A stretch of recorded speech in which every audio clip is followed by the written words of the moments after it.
Hey guys, today on People Now, why Chip and Joanna Gaines are already talking about baby number 6. Julianne Moore and Priyanka Chopra join People's 25 Women Changing the World. The latest details about Jennifer Garner's new romance. What better way to honor Freddie in the most audacious, ostentatious way? Find out how Rami Malek honored Freddie Mercury with plated gold teeth, and why Mike Myers was getting in on the action at the Bohemian Rhapsody premiere. Plus, Hugh Jackman and Oscar winner J.K. Simmons team up in the new political biopic, The Frontrunner. Did we just start a friendly feud between these two stars? I should have given him a lot more respect.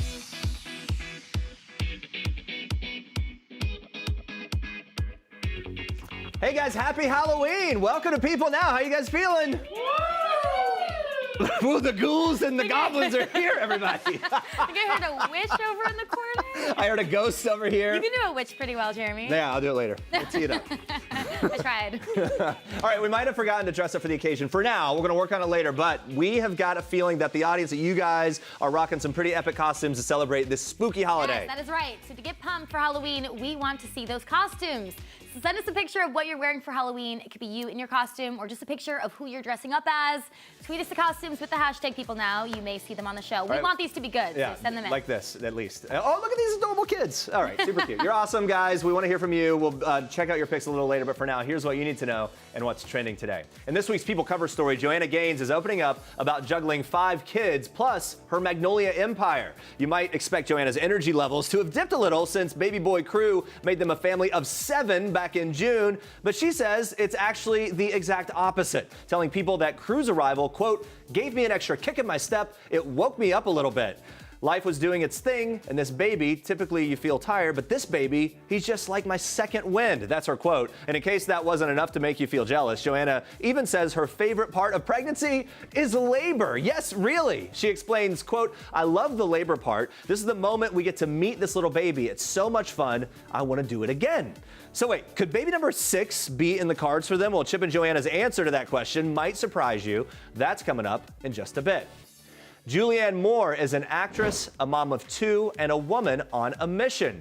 She and her 16-year-old daughter, Liv, are working with Moms Demand Action for Gun Sense in America founder Shannon Watts, as well as other mothers and students who have been affected by gun violence, all to promote what they call common sense laws. And they told People what motivates them to get involved.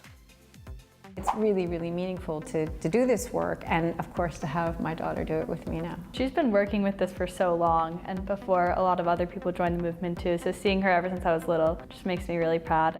Ever since she got involved, she created a path for me to start building up my confidence to join the movement. Anything you do helps, really. If you just put your voice out there and say, I want to be part of this issue, even doing that helps. We've just grown up with the notion that shootings just happen. We're supposed to have life, liberty, and the pursuit of happiness in our culture, and we are not free if you can't go to school and be safe, you can't go to church, if you can't go to a concert, if you can't go to a park. If I didn't do something about gun violence, then I wasn't being a responsible parent. I wasn't being a responsible citizen. Really powerful message in there. Just get involved. You don't have to do something big to make a big difference. To read more about the Moms and Students Demand Action Initiative, plus all of People's 25 Women Changing the World, including Priyanka Chopra, Gina Rodriguez, and many more, pick up a copy of this week's People on newsstands Friday. Guys, also in this week's People, Dale Earnhardt Jr. is opening up about the serious reason why he quit racing in 2017. After a 2012 crash left him with a foggy feeling, the racing legend was diagnosed with a concussion. But 6 weeks later, he suffered another while competing, and the symptoms returned. This set him on a journey that ended in his retirement, and he's opening up about all of it in his new memoir, Racing to the Finish. And he hopes it will help other concussion sufferers learn what he didn't, which is get treatment. Looking back, Earnhardt now realizes he probably suffered more than 20 concussions in his racing career, all without proper medical attention. He tells People if you got your bell rung, it was part of the deal, and you were going to be fine. But in 2016, the severity became clear. Walking across a parking lot was difficult. He was plagued by dizziness and queasiness, and he began to open up to loved ones like his wife, Amy. He announced his retirement in April 2017, which came as, quote, a big relief, but he's not slowing down. He joined NBC Sports as an analyst and welcomed a daughter, Isla Rose, with Amy just 6 months ago. Now he tells People, he says, quote, I don't have to worry about ever coming home hurt. It's been 1 year, guys, since Wendy Williams fainted live on air, but the talk show host is addressing her quote-unquote faintation, as she puts it. She's facing the whole thing head on, telling fans that she's not going to let the memories stop her from dressing up for Halloween. Watch. Halloween, you know, it's not my favorite date. It never has been. For all of my life, it never has been. And of course, it's also the 1-year anniversary of my faintation. So the day doesn't necessarily bring up good mood to me. But I'm dressed up. Here's my look. Yeah, look. Look, because I tell you, I love you for watching. And you know I've got my heart necklace and all that, and we do this to each other all the time. So I'm dressed as the Queen of Hearts. She looks amazing. As only she can do it. There you have it. The Queen of Hearts has certainly been through a lot. After last year's scare, Williams was emotional while explaining the incident, saying the entire ordeal was, quote, really scary and chaotic. We're certainly glad that she has a positive attitude about everything, as she does. She's always takes everything. Humor about it, which is great. Yeah. All right, you have more for us in Star Treks. Yes, we are kicking off Star Treks with one actress who is happily back in the dating game. Jennifer Garner, who finalized her divorce from Ben Affleck in October after their split 3.5 years ago, is casually dating John Miller, the CEO and chairman of the holding company Cali Group. Now, Jen met John through friends, and in this week's issue of People, an insider reveals it's not serious, but she enjoys his company. Now, Miller has 2 children from his previous marriage with violinist Carolyn Campbell, who he filed for divorce from in 2014, and he is based in LA. Now, Jennifer and John have not introduced each other to their kids just yet. The insider says they both have separate families that they are focused on. They see each other when they can. Now, as for her relationship with ex Ben Affleck, the two are still doing their best to spend time with their kids together. They recently took their kids Violet, Serafina, and Samuel to Game 4 of the World Series to cheer on Ben's beloved Red Sox, and onlookers saying they were having the best time. Hey, love to see the fam bonding over the World Series champs and kind of sticking together there. All right, now watch this. And the most surprising contestant yet. Listen, I didn't come here to make friends, and I didn't come to make toast. I came for 2 things. To get a man, it's 1, and to drink tequila. And I'm out of tequila. Meet Kelly D with the 4 L's, the most dramatic Bachelor contestant ever. Just kidding. You guessed it, that's Ellen DeGeneres all dressed up for Halloween in a fun little spoof of ABC's The Bachelor. It's pretty amazing. The talk show host joked this would be the most drunk season ever. I believe it. The fun parody not only included Ellen decked out in a revealing silver gown and long blonde wig, but a few surprise guests. This is The Bachelor, of course. This Is Us star Milo Ventimiglia played The Bachelor, which is a great choice, by the way, and at first seemed very impressed by Ellen's Kelly D. There was also a shirtless Nick Viall to increase Kelly D's chances of winning. Wow, no complaints. But in the end, the final rose went to Rebel Wilson, and the 2 jokes they would live happily ever after until they break off their engagement. Of course, that's how it goes. So, with mascara-filled tears flowing down her face, Kelly D departed the mansion empty-handed. Hey, you never know. Maybe we'll see Kelly D as the next Bachelorette. I hope so. Girls gotta hope. And while Ellen stunned as Kelly D, Ashley Graham showed up and wowed as Jennifer Lopez. The model bared her toned midriff in head-to-toe white and rocked a headband. She also sported some amazing knee-high white boots, which strayed a little bit from J.Lo's original ensemble, but look amazing. The look was inspired from the superstar's year 2000 VMAs outfit, where Lopez won Best Dance Song for her debut single, Waiting for Tonight. Now, Ashley was out and about celebrating a dual birthday and Halloween party. The bash included some karaoke, where, of course, the 31-year-old sang none other than J.Lo's Waiting for Tonight. She went there. Speaking of J.Lo, in a new photo shoot for InStyle magazine, the superstar bears it all, at least more than she has before. Look at her. Lopez dons a metallic green Valentino Haute Couture pleated cape worn as a dress that exposes her famous curves. Now, this isn't the first time the superstar showed off her hot bod in a jaw-dropping green number. Remember that famous Grammys dress? That was 18 years ago. Whoa. It's crazy, yeah. The star graces the magazine's December cover and shares her secrets to staying and looking youthful. She says she doesn't drink alcohol or caffeine and tries to get lots of sleep. All right, I'm 0 for 3. That's how it's going. The 49-year-old tells the magazine she is taking care of herself and says, quote, "It shows," which it really does. The singer says the only signs of aging that she has noticed is the fact that she squints sometimes when looking at her phone and from time to time takes supplements to heal aching muscles from all the dancing she does on stage. Well, whatever she's doing, it seems to be working for her. It's almost just not fair. Those are your Star Treks for today. Squints looking at her phone. I guess she squints looking at her phone. That's all she's got. I do too. Like, anyway. All right, stay with this. Andrea hits the carpet at the Bohemian Rhapsody premiere with the movie star Rami Malek and more. And wait until you see who photobombed the whole thing. It's really funny. Plus, I sit down with the frontrunner co-stars Hugh Jackman and J.K. Simmons. We're talking marriage and weightlifting. Kind of, yes. It's all coming up in just a bit. All right, everyone, to celebrate Halloween today, we've been asking you to tweet us some of your pics dressed up for Halloween. Let's check in what you've been tweeting so far. What are these costumes? I'm excited. Adorable. Ooh, so cute. Oh, Nikki, this is actually from our graphics producer, Nikki. Yeah, her daughter's dressed up as characters from Monster High. Super cute. Oh, Nikki, you guys win. That's great. Like a professional photo shoot there. This is me last year. Oh, who's that? Last year, look at that. No respect at all. That's right. She did Dorothy. Her sister was the Glinda the Good, and I'm just random. I like that dedication, Jeremy. It's pretty good. Yeah, there you go. All right, keep on sending in those costumes, costume pics for Halloween, but now we move on to this.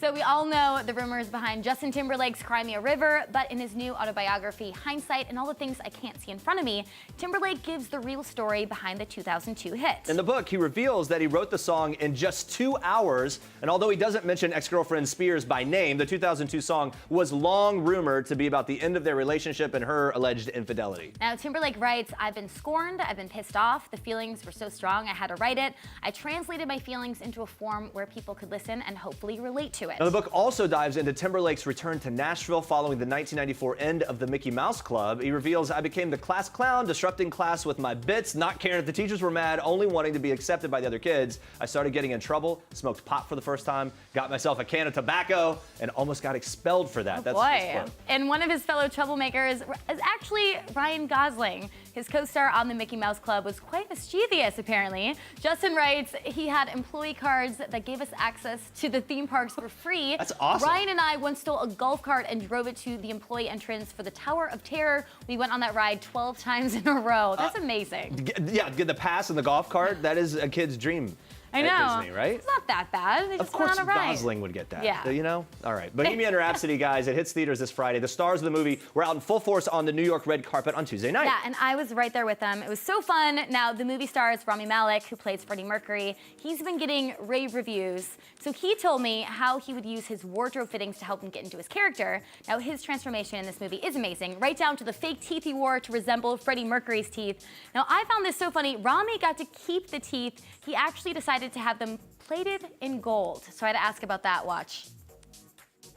As soon as I put them in my mouth, I felt very self-conscious, and then my posture was elongated. I felt more elegant, and I don't know if that's how he felt, but something compels me to think that that was the case for him. I loved having them by the end of it, not very much at the beginning. Yeah. I felt naked when I took them out the last day of filming, and I thought, what better way to honor Freddie in the most audacious, ostentatious way than to have those bad boys dipped in gold? Where are they in your house? If I tell you, then someone's probably going to get into that cabinet. All right, so we know it's in a Get a cabinet. cabinet. It's in a cabinet. He's so good in this, by the way. I hear him in so character good. even as he talks right there. I know, and then this is actually really cool. While I was with him, I ended up getting photobombed by Mike Myers, who's in the movie. so epic. Yeah, so Look at Mike this. walks in and totally disrupts our picture, and then, not even kidding, he legit says, "Let's pretend I said something really funny and laugh." So then we had no choice but to go So along this with isn't even it. a joke. So this is us fake laughing with Mike Myers. That's what it looks like. But it was actually a really Actually good looks time. really By the good. end of it, we were probably really Watch laughing. People break on SNL, and now I totally understand why. Before I thought it was a gimmick. It is not. He has you in stitches. It's hard to get work done because you cannot stop laughing at this human. Is that true? How do you feel about that statement? Rami is nothing short of a genius. There, I will walk away.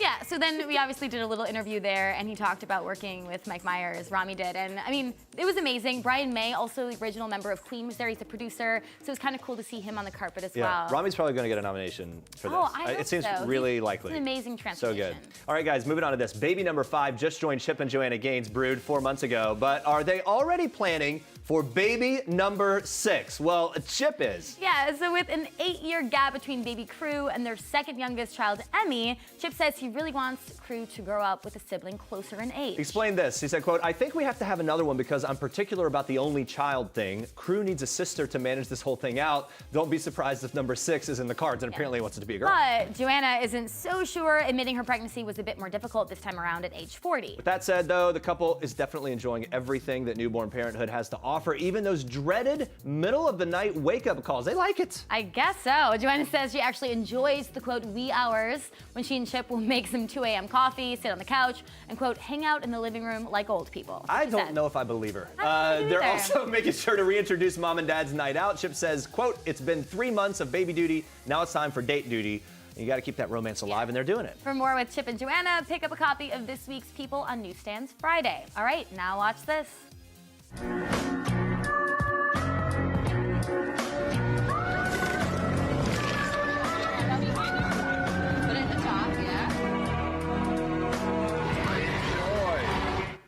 I like this. This one's for all you trick-or-treaters who have that one neighbor that keeps giving you apples every year on Halloween. Reese's created an invention where you can swap out those lame Halloween treats for some delicious Reese's peanut butter cups. This is kind of wild, I think. Yeah. But it's called the Reese's Halloween Candy Converter Machine, and it made its public debut at a Halloween parade over the weekend in Tarrytown, New York. The process is pretty much exactly as it sounds like. You stick in the candies you don't want, out pops those Reese's. But while the epic peanut buttery Halloween move on Reese's, I don't know, maybe it's something that you want to get in on. Well, according to a survey taken by the candy company, 90% of Americans have traded or wish they traded their Halloween candy in for something better. It makes sense that they would do this. I know. The Reese's Converter is going to be hitting up Washington Square Park in New York City today on Halloween until 9 p.m. It's expected to give out 10,000 peanut butter cups. I don't know. I love Reese's peanut butter cups, so maybe we'll have to stop by there. We're heading over. So someone give us some bad candy, and then we can trade it in. I like that. All right, on to this.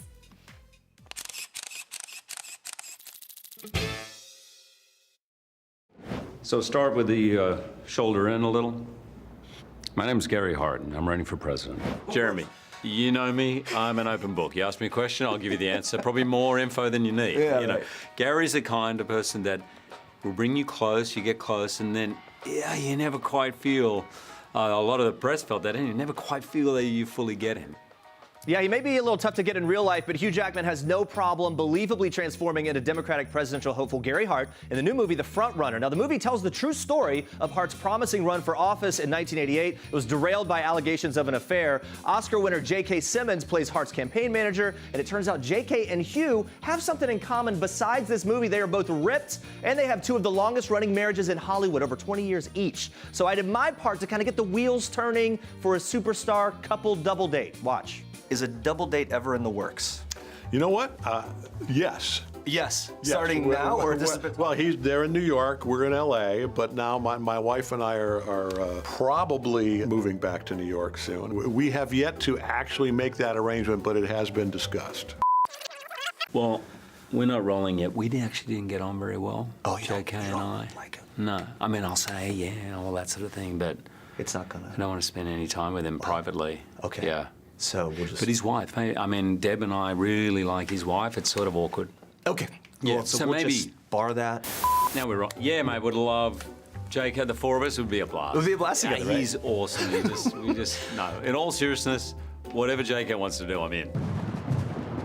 Have you seen this? Ah. Did you see What? this? Yes, This was a yes. couple years ago. J.K. Simmons ripped to shreds. He said that's still under there. Don't you guys have? You have probably a go-to That is gem ridiculous. in the city, right? He told me about this, but I didn't see this picture. Yeah. Come on. He's Yeah. absolutely ripped. Are you like everyday gym type guy, or like? I mean. Yeah, I mean, I have become that. I wasn't, I was kind of, off and on most of my life. I would go through periods of, really staying fit, and then 2 periods of, as people can look at my filmography and just say, oh, wow, yeah. Well, it was 8 for years the ago, role, yes, so- it was for the role that I became a fat piece of poo. Look at the cheeks. Look at that. Yeah, that's a little bit. Anyway, I feel like the 2 of you, and he I might should have actually given him give a you lot more respect. He may.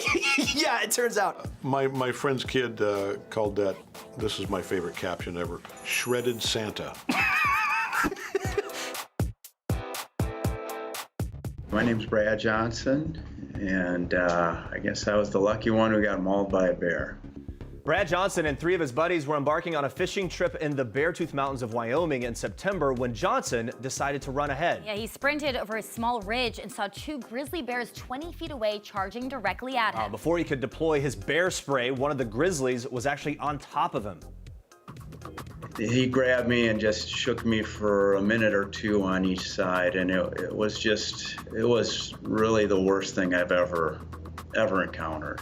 I never lost consciousness or anything like that. And for the first couple hours after the attack, I really thought I was going to die. But even in that moment, or in those moments, I was at peace. I knew that God had me, and I knew where I was going to go if I did pass. So scary. Now, thankfully for Brad, 2 of his friends leapt into action and ran to find help, while one, a fire department captain, stayed with him to pack his wounds. 4.5 grueling hours later, medics and rangers arrived by helicopter to take Johnson to a hospital where he would spend 8 days in and out of surgery. Now, through it all, Johnson says the experience has given him a deeper purpose in life. The little things in life, which oftentimes we think is, big things, really don't mean very much to me anymore. It's all about my relationship with God, but also, family and friends are really the most important thing. It's not money or politics or any of those things that we get hung up with. All right, guys, coming up tomorrow, Virginia Madsen, Michael Chiklis, and Corey Michael Smith are here talking all about their new heart-wrenching film called 1985. You do not want to miss that. We got our wigs. Thanks for watching, and we leave you with one last thing from Dr. Terry and Heather Dubrow. Let's get our costumes together. Have a great day. Happy Halloween. See you tonight. Hi, guys. I'm Heather Dubrow. And I'm Dr. Terry Dubrow, and this is One Last Thing. Our last date night. Last night? Last night we went to Blue Ribbon. Yes. After Watch What Happens Live, and we ate and we drank, and it was lovely. And she was in the mood, and I passed out. Yeah. Last time we laughed so hard, we cried. Oh, I know. What? We have our skincare Consult Beauty that we sell at Evine, and we go to Minneapolis like 14 times a year. Right. And we were just about to go on the set, and I looked at Terry and I go, wow, because our anniversary's coming. I go, wow, 22 years. And I looked at her and I said, it's going on forever. Last song stuck in our heads. Like everyone else, it was Kiki. Do you love me? Are you riding? Say you never ever leave from beside me. Are you driving? Do you never? Yeah, that.